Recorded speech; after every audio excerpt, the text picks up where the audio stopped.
lebih manusiawi, lebih esensi, dan lebih menjangkau masa depan. Problemnya apa dari bangsa Sunda ini?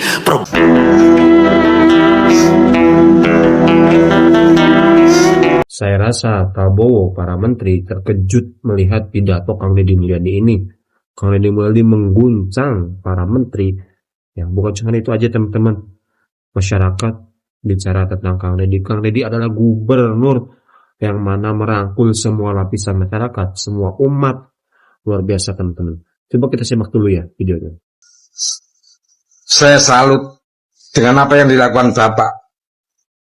Bapak seorang gubernur yang mampu merangkul segala umat, yang mampu merangkul segala lapisan masyarakat, yang mampu mengayomi masyarakat dan tahu betul permasalahan masyarakat. Kami rakyat Indonesia, Pak, ya, khususnya di Jawa Timur, rindu akan pemimpin presiden dan gubernur seperti Bapak yang bisa mengayomi masyarakat dan rakyatnya. Saya ingin ada gubernur yang terlahir dari pemulung, ada gubernur yang terlahir dari buruh tani, saya gubernur yang terlahir dari tentara, pangkatnya prajurit, kepala palang 3, daftar akademi angkatan darat akmil telulus. Kenapa tidak lulus? Berat badannya 47 kg, kurus. Ibu saya, atau gimana, atau harus jadi tentara. Kata ibu saya, kata bapak, kamu satu-satunya anak bapak yang ke-9 tidak ada penerus yang jadi tentara. Makan pepaya, dahar. Pisang, makan. Teman saya ngasih obat namanya Harsen. Biar makannya gede, badannya gede, kamu bisa jadi tentara, kan kamu jadi backing saya nanti. Kata teman saya, aduh alhamdulillah saya minum pil Harsen, boro-boro naik badan, pipi gede.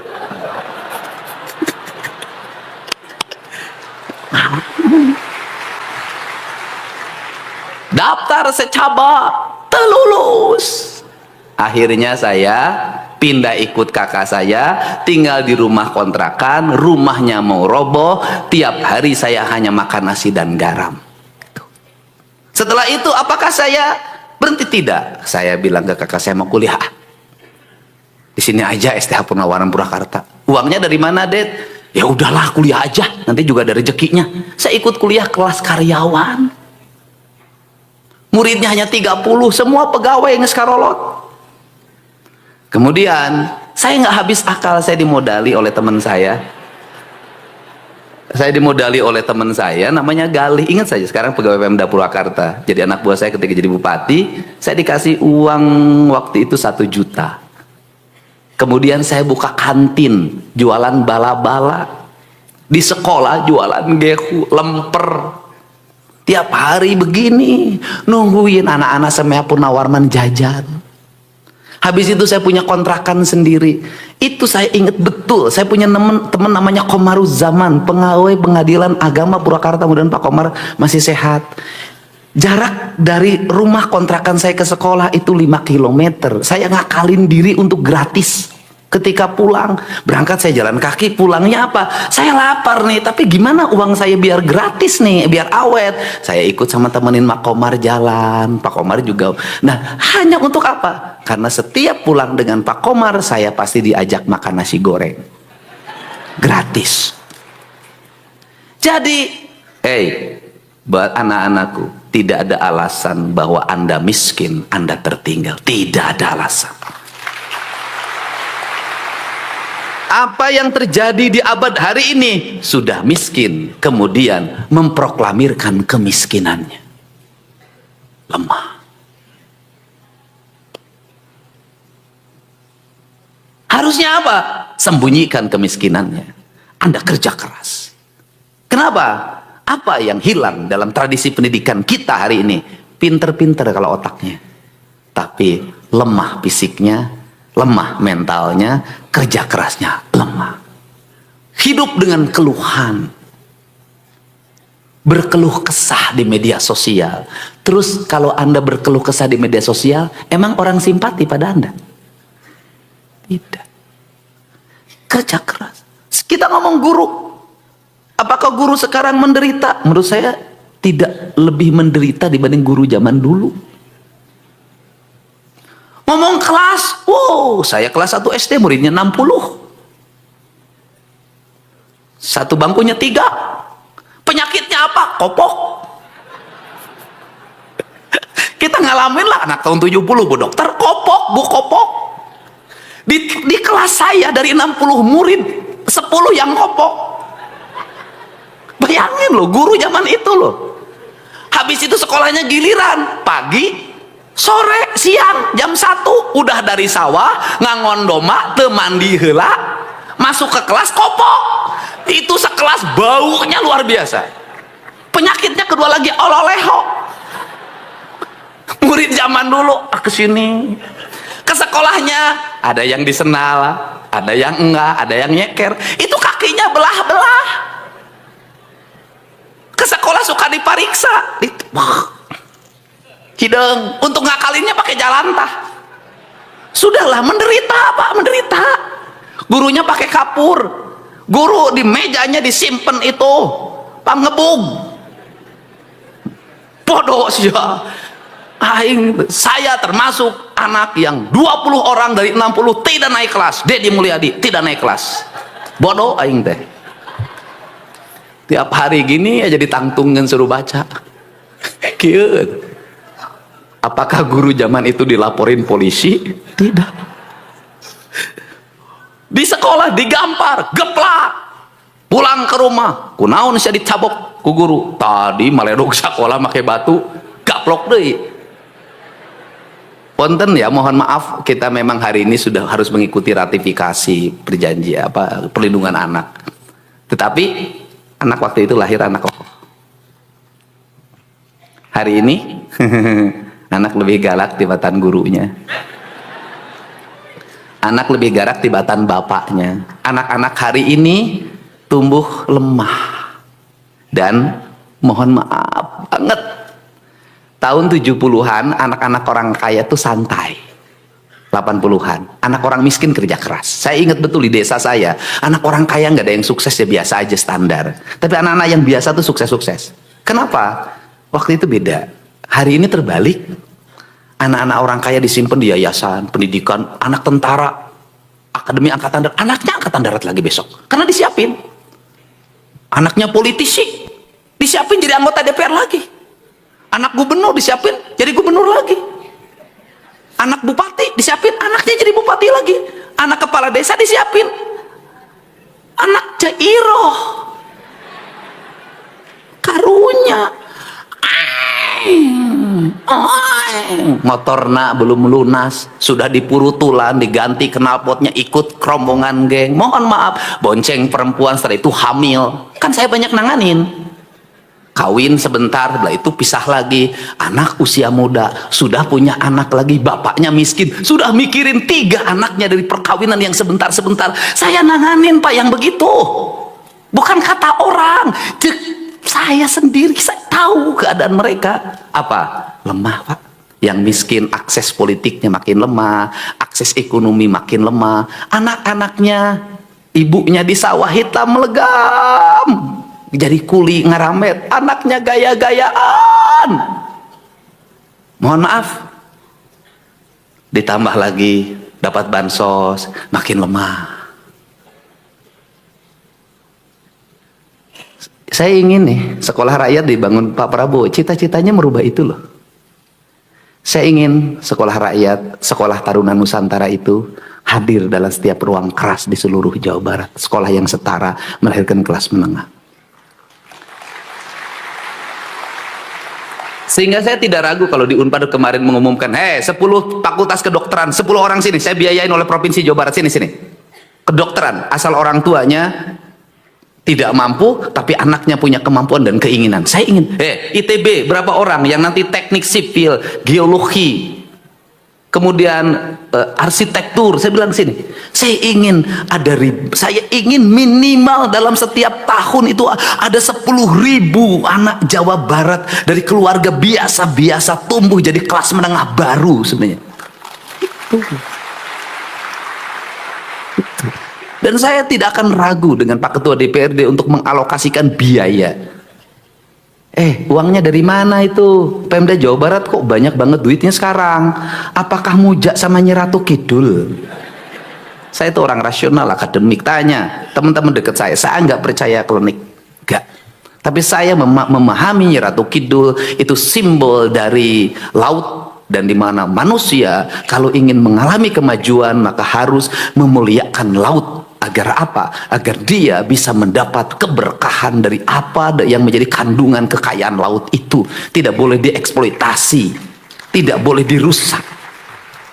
Kemudian simbol dari tanah disebutnya Sunan Ambu, yang itu saya lambangkan ketika merah putih diserahkan di Gedung Pakuan. Untuk apa? Hari ini yang menjadi problem adalah tanah. Kenapa? Ada laut yang sudah disertifikatkan, ada bantaran sungai disertifikatkan, ada gunung disertifikatkan, padahal itu hak negara untuk dikelola untuk kemakmuran rakyat. Ini problem. Yang ketiga adalah ada maung, itu adalah uyut, dan itu adalah simbol dari penjagaan hutan. Sebenarnya saya itu nilai itu, orang Cina merumuskan tuh yin dan yang, kemudian lahirlah seperti Nyi Ratu itu adalah Dwi Kuan Yin. Orang Eropa membuat lukisan Mona Lisa. Kita klinik hayang benghar ka Nyi Ratu, waktu bisa benghar mah kudu usaha. Nah ini yang di otak saya itu. Tetapi saya bilang meraih kemajuan sains teknologi, kita tidak boleh terputus dari sejarah masa lalu sebagai bangsa. Jadi untuk itu saya ucapkan terima kasih bagi anak-anakku, guru-guruku yang semangat. Nah, kemudian mengajar pagi 6:30. Hitungannya apa? Hitungannya kan sudah terkompensasi Jumat, Sabtu itu kan libur. Saya dulu merumuskan pendidikan 7 poe atikan. Yang satu adalah Ajeg Nusantara Senin, yang kedua Selasa Ajeg di Buanda, ketiga Rebo Maneh di Sunda, keempat Kemis Nyanding Wawangi, kelima Jumat nyuci kendiri, Sabtu Minggu betah di imah. Ini penting. Sekolah isi terus sampai siang.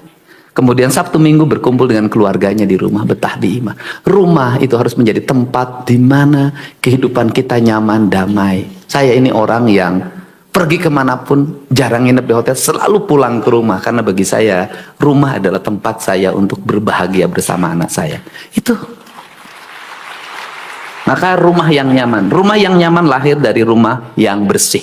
Nah, ini yang harus kita bangun bersama. Jadi yang kita lakukan, saya terserah orang mau mengatakan apa terhadap diri saya ingin punya anak-anak Jawa Barat itu hebat. Kenapa? Industrinya terhampar di mana-mana, tapi rakyatnya belum terserap dengan baik. Tanahnya subur, berantakan pengelolaannya. Saya ingin terus menata sungai, menata hutan, menata perkebunan, menata areal industri. Saya ingin terus, saya pas tangan, saya kepalkan terus. Saya ingin membangun kemajuan dan ingin saya melihat anak-anak Jawa Barat itu hebat, nanti menguasai di berbagai bidang lini, dan negara hadir untuk membuat pembiayaan riset, pembiayaan pendidikan, kelas. Saya sudah ingin membuat kelas itu beradab. 1 kelas, 1 toilet, 1 kelas, 1 toilet. Itu saya ingin berada. Guru-gurunya dibangun, dan saya juga mungkin kalau guru SMA mah enggak ya, mungkin ya. Saya waktu jadi bupati dulu, kalau guru SD terutama itu sangat bestie sama Bang Jabar. Ngajarnya di SD Sukamulya, tapi SK-nya di Bang Jabar. Enggak apa-apa kalau uangnya untuk produktivitas. Pakai gade sawah, pakai bangun rumah, pakai beli kebun. Ini kan yang terjadi adalah uang ini pakai motor, mobil, rumah nggak punya, mobil rusak, motor hancur. Bang, banyak yang sudah selesai jadi guru, rumah pun nggak punya. Ini harus dirubah. Pegang tabungan siswa, pakai dikit-dikit pas kenaikan kelas. Lah itu pengalaman saya sama kakak saya kok, almarhum. Kakak saya itu almarhum, tiap kenaikan kelas harus ganti itu suaminya itu. Ini kan pengalaman saya, keluarga saya guru ada 1 orang. Nah, ini rubah perspektif. Dan kenapa saya mohon maaf juga, nanti harus ada aturan juga Pak Kepala Dinas, tidak boleh masuk pedagang yang menawarkan barang ke sekolah, baik untuk murid maupun guru. Stop, tutup kunci. Kenapa? Pak, lamun tukang nu nganjukeun datang ke sekolah Pak, guru kabitaan. Mohon maaf, tradisi ini teh bener nggak nih ngomong saya ngomong? Udah kunci aja. Aduh Pak, unggal poe guru nganyuk terus. Aduh, udah jangan. Saya ingin guru-gurunya terbebas dari tekanan ekonomi. Selain kita berpikir tentang kesejahteraan ke depan, kita ukur fiskalnya dengan baik, tetapi juga gurunya pengeluarannya harus mulai ditekan. Untuk itu, saya ke Pak Kadis. Ini saya sampaikan ke Pak Kadis. Manusia itu akan sejahtera cukup dengan negara melahirkan dua hal menurut saya. Jamin kesehatan gurunya, permudah kepemilikan rumahnya, ini guru. Makan segala macam beresah ngurus sendiri. Untuk itu, Dinas Pendidikan perlu mendata guru yang belum punya rumah. Tidak ada salahnya pemerintah Provinsi Jawa Barat juga memberikan bantuan perumahan bagi guru. Nggak ada salah. Pak Sekda, nggak ada masalah. Assalamualaikum warahmatullahi wabarakatuh, teman-teman semua. Tadi kita sudah melihat pidato dari Gubernur Jawa Barat, Kang Deddy Mulyadi. Kang Deddy disampaikan di depan para menteri, para pejabat, khususnya di pendidikan ya teman-teman.